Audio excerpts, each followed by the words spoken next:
Ex-police horse saves blind farmer from thieves becomes national news.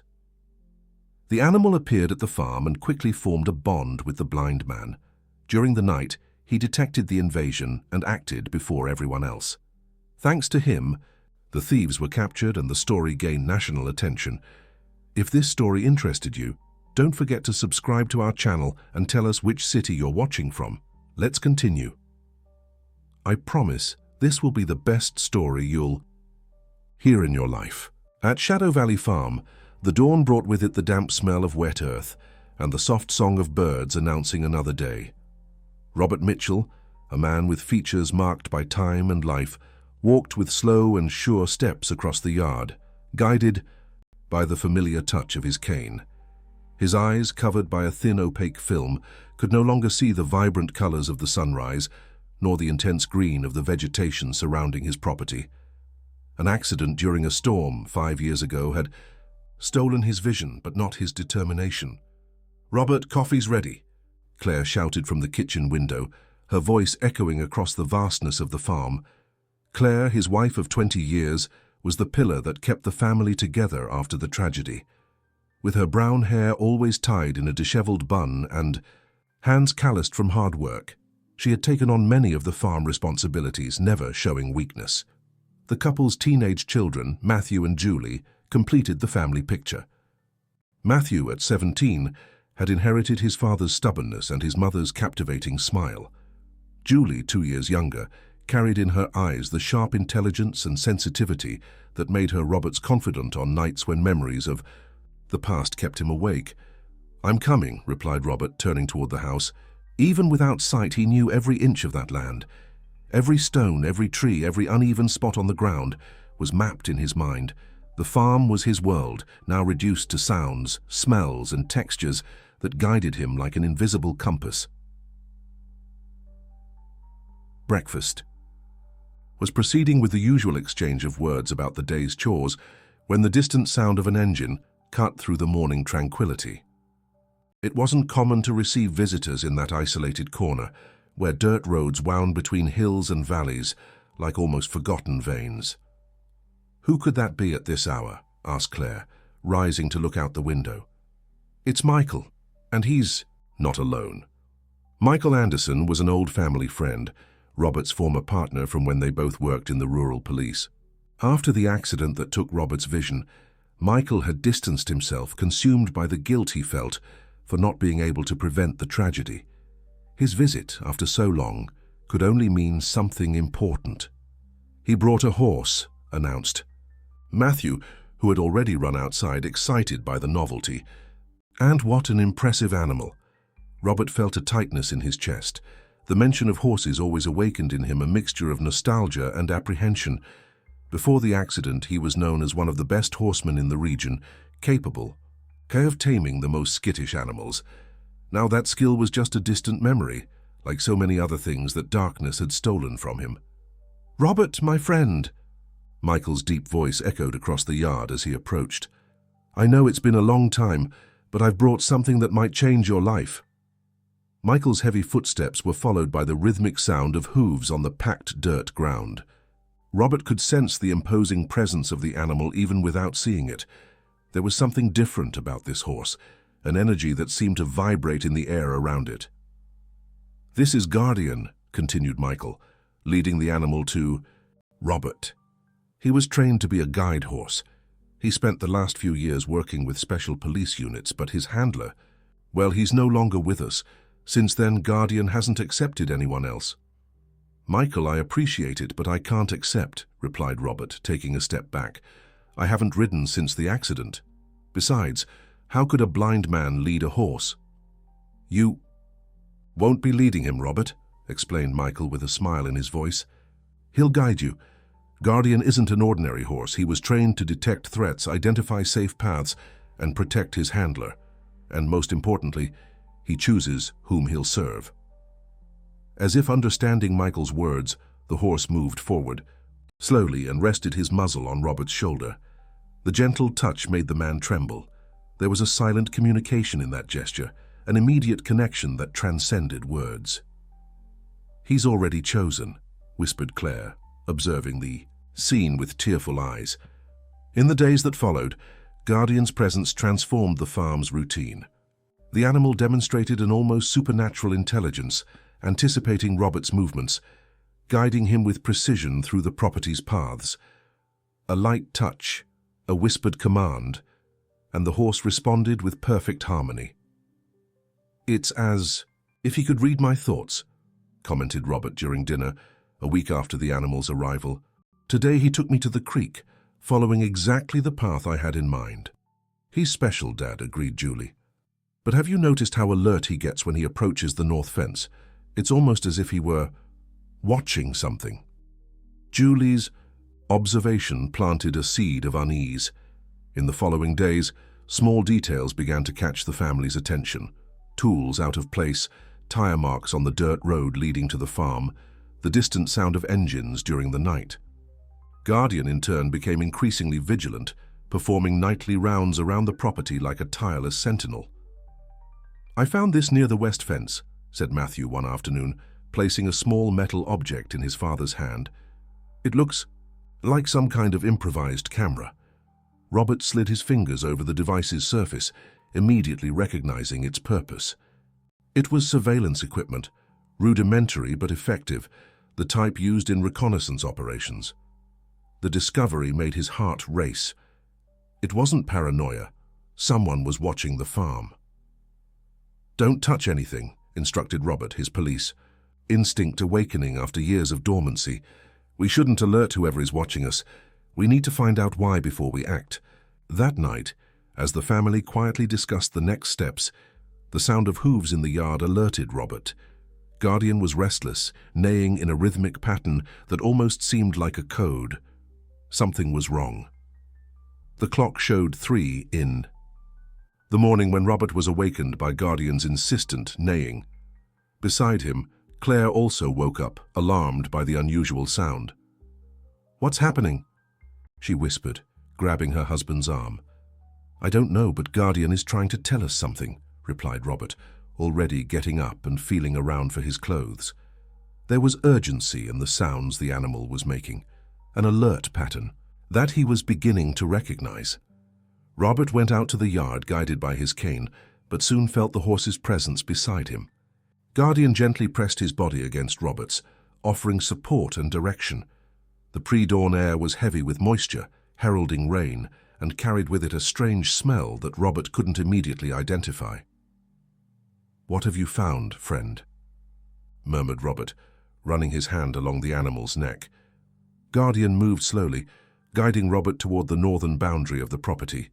As they advanced, the ex-policeman perceived what had disturbed the horse, an almost imperceptible radio sound, like the muffled static of a transmission. The next morning, the family gathered to discuss the night's events. Robert related what he had perceived, while Matthew and Julie shared their own observations. "I found this among the bushes near the fence," said Matthew, placing a folded piece of paper on the table. "They're coordinates, Dad. Someone has mapped our farm." "And that's not all," added Julie, her voice trembling slightly. "I noticed strange symbols carved into some trees. It looks like some kind of code." Claire, who until then had remained silent, sighed deeply before speaking. "Yesterday afternoon, when I went to town for supplies, I heard conversations about other properties in the region, families reporting similar situations, surveillance, missing objects, the feeling of being watched." A heavy silence fell over the kitchen. The threat, previously just a suspicion, was taking concrete form. Robert felt a shiver run down his spine as he comprehended the dimension of what they were facing. It wasn't a coincidence or collective paranoia. It was something organized, methodical, and potentially very dangerous. "We need to talk to the Zabers," decided Robert, his voice regaining the firmness of his police days. "Confirm if the pattern repeats in other farms. If I'm right, we're dealing with a coordinated operation." That same afternoon, while Matthew and Julie installed improvised traps to detect intruders at the property entrances, an unknown vehicle approached on the main road. The noisy engine alerted Guardian, who immediately positioned himself beside Robert like a living shield. The visitor introduced himself as Augustus Miller, a cattle dealer interested in buying animals from the region. His cordial smile and seemingly innocent questions about the farm couldn't disguise the tension in his eyes when his gaze crossed with Guardian's. "Beautiful animal," commented Augustus, observing the horse with an interest that went beyond casual admiration. "I've never seen such an alert horse." "Guardian is special," replied Robert, noticing the subtle change in the visitor's voice. "He was trained to protect." Claire, observing the scene from the porch, noticed the mud stains on the man's boots. The sole pattern matched exactly the marks found days earlier near the north fence. Her eyes met Matthew's, who had also noticed the revealing detail. With a discreet gesture, she indicated to her son to seek help. The conversation with Augustus extended for almost an hour. The man asked increasingly specific questions about the family's routine, the times when they were alone on the property, the access points. Robert, using his interrogation skills from his police days, responded with half-truths, providing false information while trying to extract more details about the visitor's true intentions. "Interesting, your concern with the farm's security," observed Robert, catching Augustus's almost imperceptible hesitation. "Difficult times for rural property owners, aren't they?" "Times are always changing," replied Augustus with a smile that didn't reach his voice. "Some adapt, others get left behind." When the visitor finally departed, Robert gathered the family in the living room. The tension was palpable in the air. Guardian positioned himself by the window, his attentive eyes fixed on the road where Augustus had disappeared. "He'll be back," stated Robert with certainty, "and he won't be alone." That night brought the unexpected visit of Jack Silver, the closest neighbor, whose property bordered the eastern part of the Mitchells' farm. A man of few words and much distrust, Jack rarely approached, keeping himself isolated on his small property since the loss of his wife years before. "They came to my house too," he reported, accepting with trembling hands the cup of coffee offered by Claire. "3 men asking questions, observing everything. They dropped this without noticing." Jack extended a small rectangular object to Robert, who passed it to Matthew. The young man examined the device carefully, recognizing it as a modified GPS receiver. "It's tracking equipment," explained Matthew, "the type used to mark routes and coordinate movements of multiple teams." "We need to act quickly," decided Robert, his face hardening with determination. "If they're planning what I think, we have little time." In the following days, a protection network began to form. Jack brought other neighbors, former rivals who now shared the same fear. The Mitchells' living room transformed into an improvised operations center, with maps of the region spread over the table, markings indicating surveillance points and possible escape routes. "They follow a circular pattern," explained Robert, his fingers sliding over the relief map that Julie had created especially for him. "They start with the peripheral properties, isolating each one before advancing to the center. Classic siege strategy." "How can you be so sure?" questioned one of the neighbors, still skeptical about the dimension of the threat. The answer came from an unexpected source. Michael, the friend who had brought Guardian, returned to the farm accompanied by Sergeant Scott Wilson, a rural police lieutenant. Scott confirmed Robert's suspicions. The region was being targeted by a specialized gang with branches in 3 states, known for executing coordinated invasions of rural properties. "They aren't common thieves," explained Scott, his grave voice echoing through the silent room. "They operate with military precision. They study, plan, map every detail before acting. When they attack, it's quick and efficient. Until now, no victim has managed to react in time." "Until now," repeated Robert, a slight smile forming on his lips. "But they've never faced an ex-police horse." The mention of Guardian made all eyes turn to the animal, which remained alert near the door. Lieutenant Scott observed the horse with renewed interest. "So this is the famous Guardian," said Scott, cautiously approaching the horse. "I've heard stories about him in the department." "What kind of stories?" asked Julie, always curious. Scott kept his eyes fixed on the animal, which observed him with equal intensity. Guardian was part of an experimental unit, horses selected for their intelligence and instinct, trained for high-risk missions in rural areas inaccessible to vehicles. His handler, Captain Norris, was considered one of the best. "What happened to him?" questioned Matthew. A heavy silence fell over the room before Scott answered. An ambush. The team was surprised during an operation in northern Montana. Norris was hit, but before falling, he ordered Guardian to flee. The animal returned alone to the base miles later, covered in mud and exhausted. Robert extended his hand, touching Guardian's neck, feeling under his fingers a long scar he had never noticed. He was also wounded, he murmured, finally understanding the depth of the bond he was forming with the animal. Both carried invisible scars. Both had been torn from their previous lives by traumatic events. After that, Guardian never accepted another handler, continued Scott. He became skittish, almost wild. Michael was the only one who got close enough to bring him to you.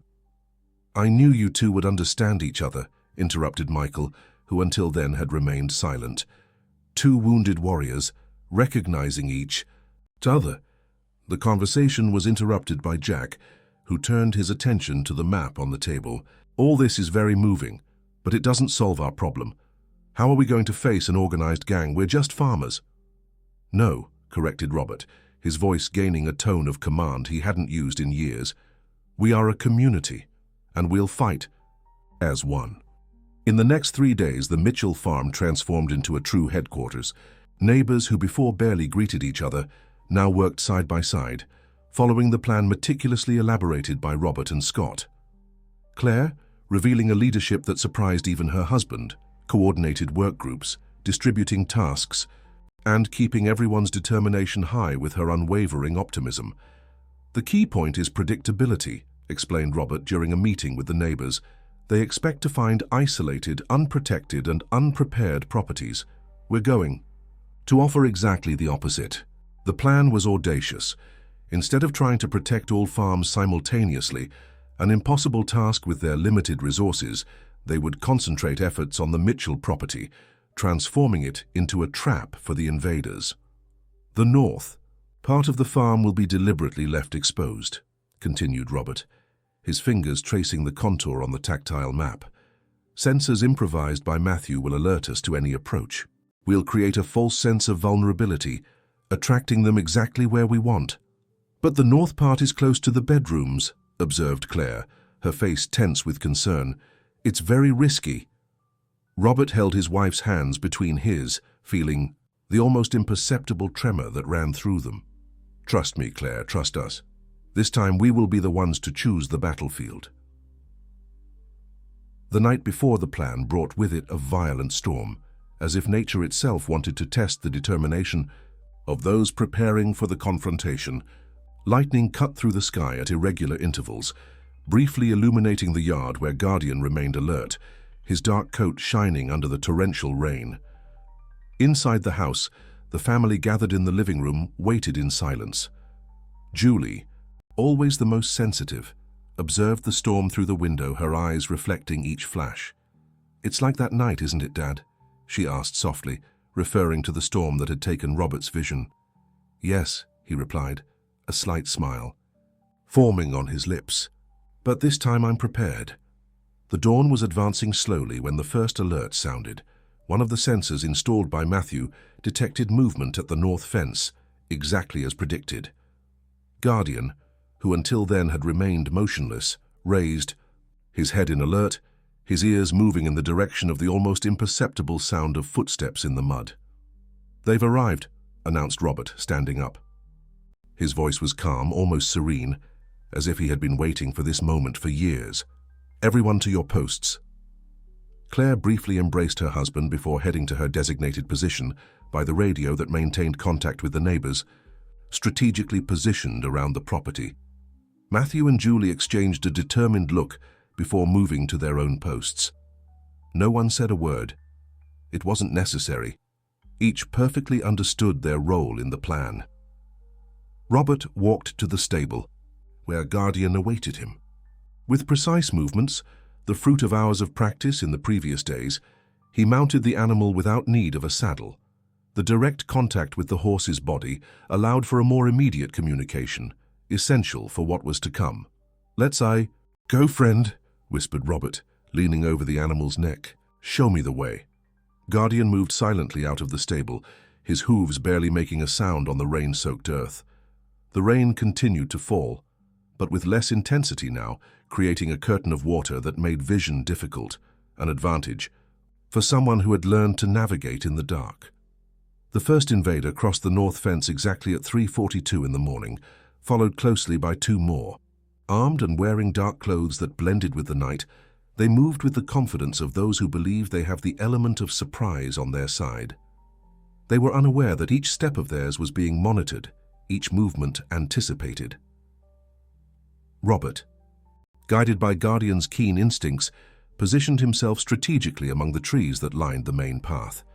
Darkness was his ally now, as was the rain that masked sounds. The invaders approached the main house cautiously, communicating through silent gestures. It was then that Guardian made his first move. With a controlled neigh, he attracted the men's attention, who immediately pointed their flashlights in the direction of the sound. All they saw was a dark shape disappearing among the trees, like a fleeting shadow. "There's someone there," whispered one of them, his voice betraying nervousness. "I think we've been discovered." "Impossible," replied another, clearly the leader. "We followed the plan to the letter. The house is sleeping. Look at the lights off." What they didn't know was that the farm's apparent quietude concealed a coordinated operation. While their attention was directed at Guardian's shape, Matthews silently activated the second phase of the plan, a system of ropes and pulleys that would block the escape route through which they had entered. Guardian appeared again, this time closer, provoking the invaders to follow him. Robert, perfectly synchronized with the animal's movements, was leading the group exactly where he wanted, a natural corridor formed by dense trees on one side and the creek, swollen by the rain, on the other. "It's just a loose horse," said the leader, lowering his weapon. "Continue as planned." He had barely finished the phrase when the sound of a whistle cut through the air. It was Claire's signal, indicating that more invaders had been detected approaching from the eastern side of the property. The siege was complete, exactly as Robert had predicted. The leader of the invaders, realizing too late that something was wrong, tried to regroup his men. "Retreat, it's a trap," he shouted, abandoning discretion. But the warning came too late. At that exact moment, powerful floodlights strategically installed around the property turned on simultaneously, creating a circle of light that momentarily blinded the invaders.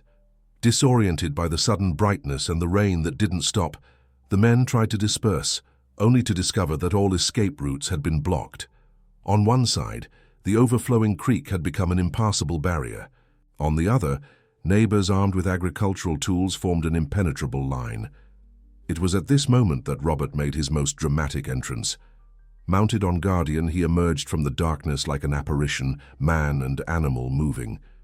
In perfect synchrony, the horse advanced with firm and precise steps, while Robert remained erect upon him, his face illuminated by the floodlights, his blind eyes fixed ahead, as if they could see beyond the darkness that consumed them. "Augustus."